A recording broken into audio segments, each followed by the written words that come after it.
Hello, my name is Amina and I'm your decision making specialist.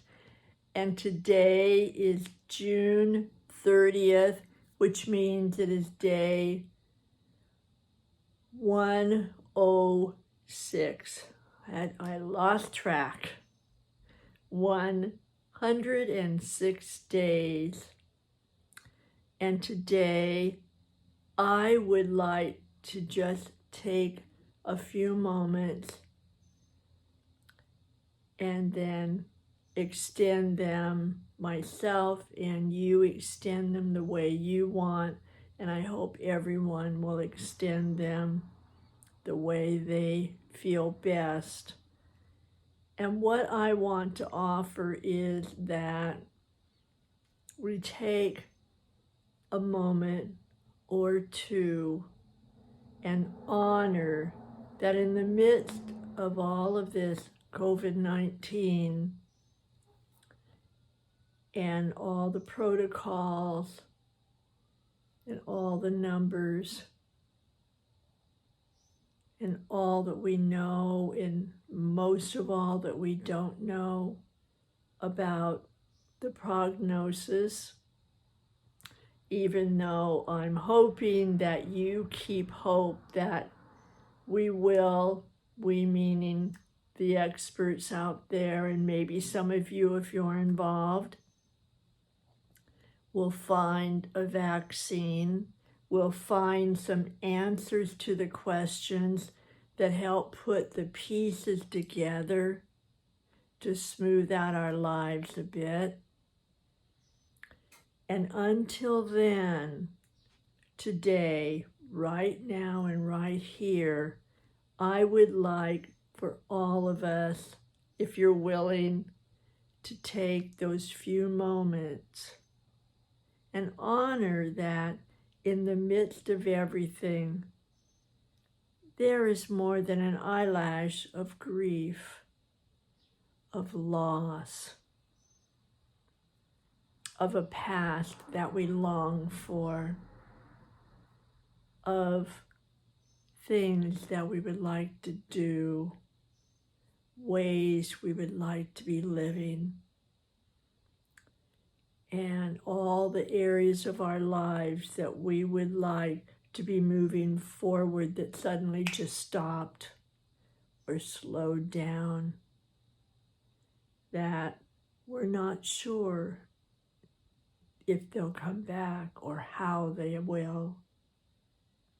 People with businesses not knowing, will I have to file bankruptcy? What will that do to me, to my family, to my employees, to my customers?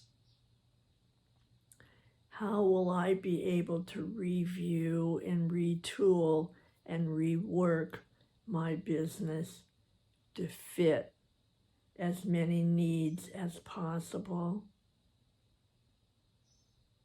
How will I regain my personal finances? How will I continue?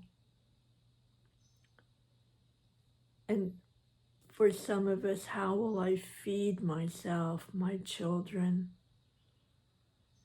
my family, my mom, my dad? How will I take care of them when I can't even hug them?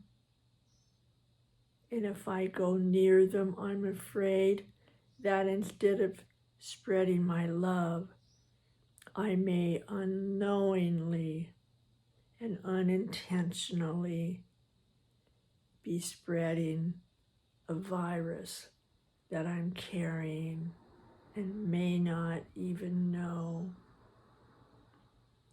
One of my friends, he and I talked today, and we hadn't talked, and it just seemed like forever. And I had gone to my office to check my mail in my box, and I hadn't been there for over a week and a half. And some of the people at the office are seeing a client occasionally in the office, keeping very safe. And my friend happened to be there, and he has an office right next to mine. So we kept our physical distance and had our masks on. It was just so lovely to just connect in a real live person rather than on the phone or texting. I thought, oh, how sweet. And I asked him how he was doing. Isn't it interesting how often we ask him that about how are you? And it has a different meaning to it now. It's not how you doing and we waltz off. No, it's we slow down. We really want to know how are you? And they want to know how are we? How am I? How are you? How are all of us? So we exchanged that we were both doing really well and how grateful we were. And then he had told me that 2 of his grandchildren had had birthdays, and his daughter, who's grown, and the mother of the 2 grandchildren. And I said, how was it for you with them having a birthday, all of them, and you not being there? And he had said, I have not hugged them since we went in shelter. And that is such a loss to me and to them. And so, today being day 106, that means for at least 106 days, he has not been able to hug his grandchildren and his only daughter. And I am guessing and raising my hand that you have people that you haven't hugged in weeks and months. Maybe you're already out there and you are hugging them. I don't know what you're doing, and I'm not judging it. I'm just saying that I want to honor the length of time that you have not been physically able to hug someone you really, really hold dear in your heart. And that there's a sadness. Of course, intellectually, we know the reason of keeping safe, keeping healthy, leaving room for a future together later on. However, right now, right here, on day 106, or whatever day it is for you, there's a sadness. And we can't just brush that away.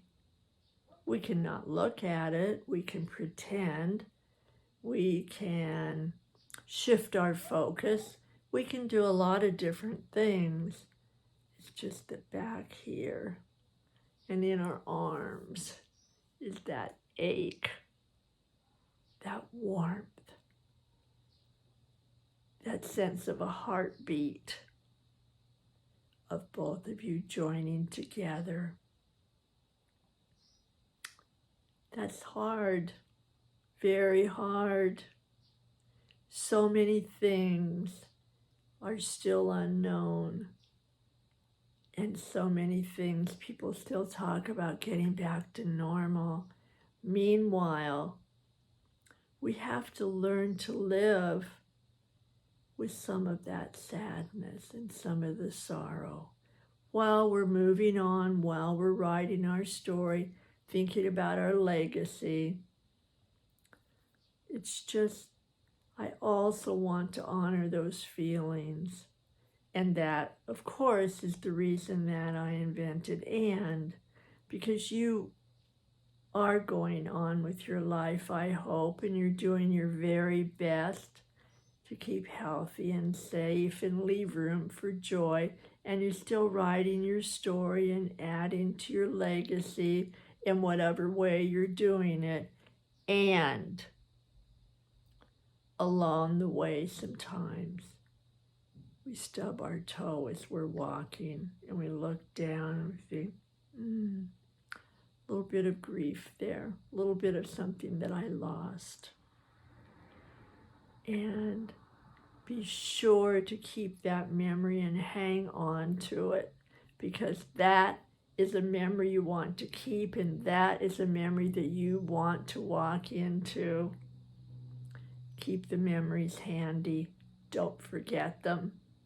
Honor them. Keep them snug and lovingly, wonderfully written in your story.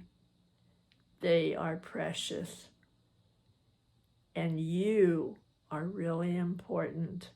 And that story is essential for your future and theirs. All right. Honor the sadness and the grieving while you have lots of other feelings and things going on. Thanks for stopping by, and come back tomorrow. I will be here and I will be looking for you. Subscribe, I would like that. And let me know, how are you? And what are you grieving? Because we all are grieving something. And we are all in this together, even as individuals. Thanks, and bye for now.